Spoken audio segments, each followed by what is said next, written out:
Next up is our own Sulma Maciel wearing a different hat to talk about the Office of Immigrant Affairs. She's got 15 minutes for this. Okay, I don't mind. Good evening, everyone, commissioners. Again, Sulma Maciel, I direct the Office of Immigrant Affairs, and that's my primary hat with the City Manager's Office, and I want to thank Chair Holstead for inviting me. I think there was some interest on behalf of some of the commissioners to know a little bit more about this new Office of Immigrant Affairs, which was established essentially about a year ago. So in July of 2015, I was appointed to look into establishing this Office of Immigrant Affairs that would look at specifically some very current issues that were relative and very relevant to the immigrant community.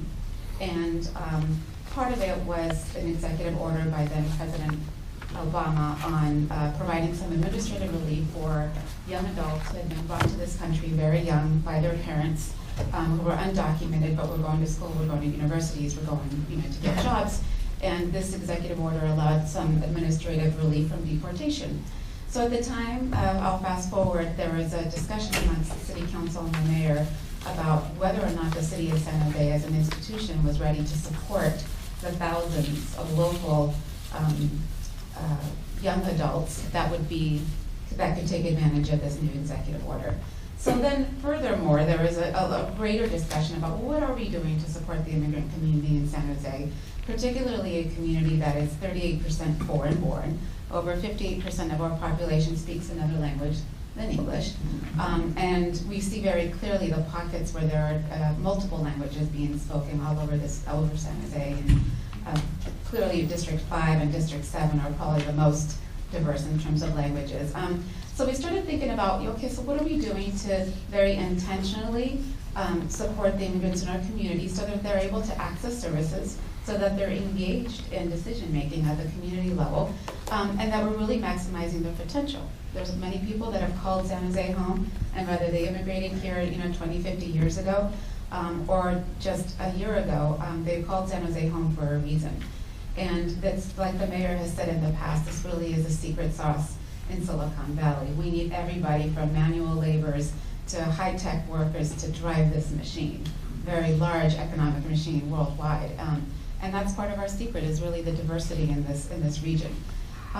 So in the fall of 2015, the City of San Jose approved a Welcoming San Jose plan, which was a set of welcoming and inclusive principles that really much more thoughtfully thought about what we were doing as an institution to eliminate barriers and open the pipeline for people who wanted to learn English, who wanted to access city services, who wanted to be engaged in the neighborhoods, who were looking for opportunities to start up their own businesses. More than half of our small businesses in San Jose are immigrant-owned. I mean, so there's, and they employ a lot of people in San Jose, so there were a lot of opportunities there. Soon after that, I created a steering committee body that was made up of about 20 people from diverse industries, from schools to private to local governments, and it also had representation from our housing director, Jackie, our OED director, our Parks and Rec director, multiple directors who were completely engaged in the process. From that, there were 5 subcommittees, and the only reason I tell you about the people who were involved is because there was a lot of input that went into this 3-year immigrant integration plan.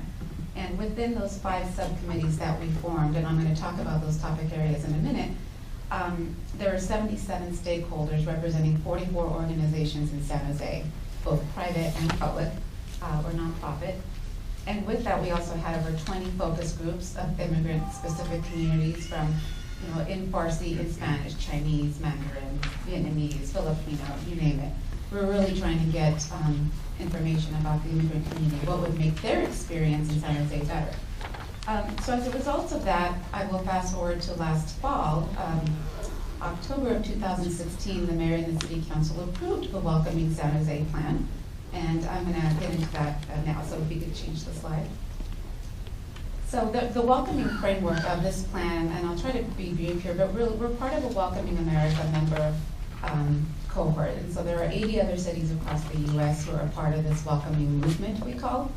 And part of the framework that we've established is that there are immigrant-focused strategies, for example, amplifying the number of English classes that we have at libraries, at community centers, and expanding those hours that are much more attainable for people who work, right?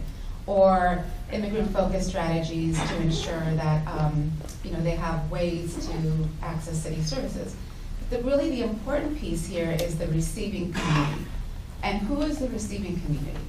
Well, that is all of you around the table behind me. It's also institutions like schools and local governments and organizations. We are the receiving community, meaning that the strategies have to weave in opportunities for the receiving community to demonstrate welcoming and inclusive behavior. So I'll give you an example. How is the receiving community being much more intentional about, for example, translating documents that are highly sought after by Spanish-speaking individuals or Tagalog-speaking individuals? When we create access, we create engagement. And so the receiving community in this case, the way that we were looking at it was all those members that were part of the steering committee and long-term residents of San Jose, right? So it's a two-way process. So most of the strategies try to incorporate this piece of the framework. On the next slide, you'll see this is our vision and our mission. And again, it's to not only facilitate, but to accelerate the integration of immigrants into our community. You can move to the next slide. We're focusing on 5 areas, which is civic engagement, economic opportunities, social integration, and linguistic integration. So our plan is divvied up into 5 areas, which also includes leadership and communications. But many of the strategies that emerge there are not only strategies, there are also some tactical areas about what we can do to engage the immigrant community. So for example, on civic engagement, we know that there are over 80,000 legal permanent residents or green card holders in San Jose. Many have been legal permanent residents for some decades, but have never gone through the naturalization process. So we asked, so what are the barriers to naturalization? Well, one of them is the cost. It's about over $700 to submit a naturalization, a citizenship application, so it could be a cost. The other piece is the language barrier, so perhaps needing more tutoring in English so that they can take the test. The other piece is the fear of taking the history test itself, right? A lot of people, even I think in this room, would be fearful of taking the test right now because we just don't know, but imagine doing that in a different language. And then there are other reasons. And so what we're doing now is trying to minimize those barriers. So we're working with multiple community-based organizations that provide legal services, that provide workshops, that do a lot of the hand-holding so that they're prepared to take on that next important step and be much more civically involved. We also received a startup grant from City Community Development to begin this process. And so we've had a lot of success, and there are a lot of partners who are coming through, including Avaya Stadium and the San Jose earthquakes, and hopefully the SAP Center. I'm keeping my fingers crossed on that. But people understand the value of trying to ensure that our legal permanent residents provide not only better benefits for their families, but protections in this climate. And then if you could go back to the other slide real quick. So economic, working with small businesses, as well as working with the San Jose Chamber, it's not San Jose Chamber of Commerce anymore, Silicon Valley organization, on ways that we can incorporate and create a pipeline for our youth to take local jobs, particularly immigrant and limited English proficient kids. And then we have the social linguistic, which I talked about a little bit. So on the next slide, so these are the 5 core areas. I'm not going to go through all of them because I've already touched on them a little bit, but what you'll find here on the left-hand side are the 5 core areas, the 5 pillars of this plan. And on the right side, you'll find the overall goal for each of these. Again, these were written by a large group of people who provided input for 8 months. And the reason I mention that is because this 3-year immigrant integration plan is important, as is important today, if not more than it was just last fall in October. And so it's important for us to stay steadfast on this 3-year immigrant integration plan, as well as honor the plan, because this involves a lot of people's work and a lot of time invested in creating multiple strategies under each of these core areas. So for year 1, we received some funding. The mayor and the city council approved some funding so that we could prioritize 3 items of the of year 1 strategies. We're still on the hook for all of them in year 1, but there are 3 that we were placing more emphasis on, and that is operationalizing our new language access policy. And some are surprised to hear that we never had a language access policy, but that's because many of our departments were already doing the right thing. We found that many departments that work with large, limited English proficient residents had to have certain forms translated or had to hire the staffing that was appropriate for those regions. So this work was already being done, but what we wanted to do here is provide a set of standards for what language access looks like across the board. So we focused a significant chunk of our time assessing and evaluating current practices in 3 of the departments, 3 of the larger ones like libraries, Parks and Rec, and planning, and next year we'll focus on others. We're also looking at cultural responsiveness component and taking a look at implicit bias, and civic engagement is another area where we'd like to explore leadership programs in language for our community. So then, next slide please, the election happened. And the election results is not something that we had contemplated when we wrote the 3-year immigrant integration plan, to be quite honest with you. So we've had to pivot a little bit. So since January, we are now focusing on pro bono legal services. We'd like to recruit, train, manage, and evaluate attorneys who have come forward and said we want to help, particularly the undocumented community. And so we're launching a program next month to make this available and accessible. And this will be a cross-sector coordination with our 14 legal service providers in the area. We also are working with the city, with the county of Santa Clara on a communication strategy to ensure that our messages are aligned and that we provide timely and accurate information to the community, and working with a number of nonprofit organizations on a rapid response network. So again, we're still on the hook for year 1 strategies and priorities, but we've had to pivot a little bit because of the fear in the community, and we want to make sure that, and the mayor and the city council has been very good about messaging that we stand behind immigrants of all walks of life, and we stand behind the Muslim community and the very diverse community that makes up San Jose. So in the last 2 minutes that I have, I just want to invite you to be on the lookout for what we have. Are going to be some special events in September during National Welcoming Week. And this is a great opportunity for neighborhood associations to get involved in some of the social integration activities that we'll be having. And one thing I want to mention, particularly around the Refugees Welcome, Refugees in Their Own Words forum, is that normally when we host events like this, it seems like we're speaking to the choir. Refugees and immigrants show up to these forums, and really, we're trying to get the receiving community to show up and understand, what the experience is like. So rather than preaching to the choir, we want to expand the choir.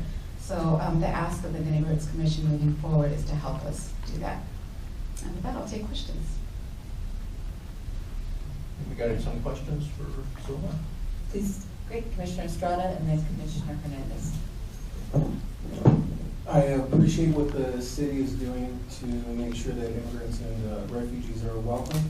So it makes me proud to live in San Jose. Commissioner Hernandez. Hi, Zulma. I'm so glad to hear you guys are. Maybe was on this.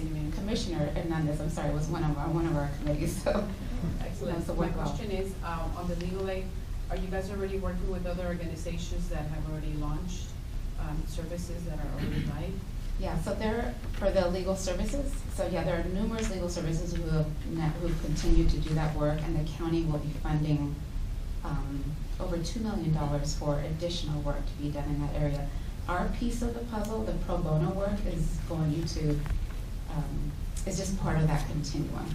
But we are going to engage, and when I say launch, in May we're going to engage all the legal service providers with the people that we're working out One Justice to ensure that there's this cross-sector referral process. But yes. I just wanted to make sure that you always want to share resources and maximize the amount of people you're able to help. But I know I was at the Consul General's office. Use the microphone. And they have a live window that has been used, and they've extended their hours because there are a lot of frightened folks. And it doesn't make the city any safer for people not to feel like they can contact law enforcement. So I'm happy to hear that, and please let us know how we can get the word out. Thank you, Commissioner. Commissioner Navarro. So I just want to echo our two District 5 commissioners. I live in a different district that we have a diverse community as well. And I really appreciate that you guys are spearheading and really launching something in conjunction with our nonprofit that are local here. I actually was at a caravan rally yesterday, and people are concerned, and they have every right to be, but it's nice to know that we in the San Jose community, the majority of us, I would have to say, because I did see a town hall recently, unfortunately, and there is still a lot of hate out there. So I'm very happy San Jose is standing for and standing up against hate, so thank you. Great, unless someone has a burning question following Commissioner Semanik, this is our last question. Hi, John Semanik from District 4. I'd like you to give some thought how we can be consistent in disseminating information, the logistics around that, because I think all our districts are very diverse by definition, so I think that continuity of information flow is going to be very important going forward. So I'd like you to give some thought how we can disseminate consistent information to our respective districts.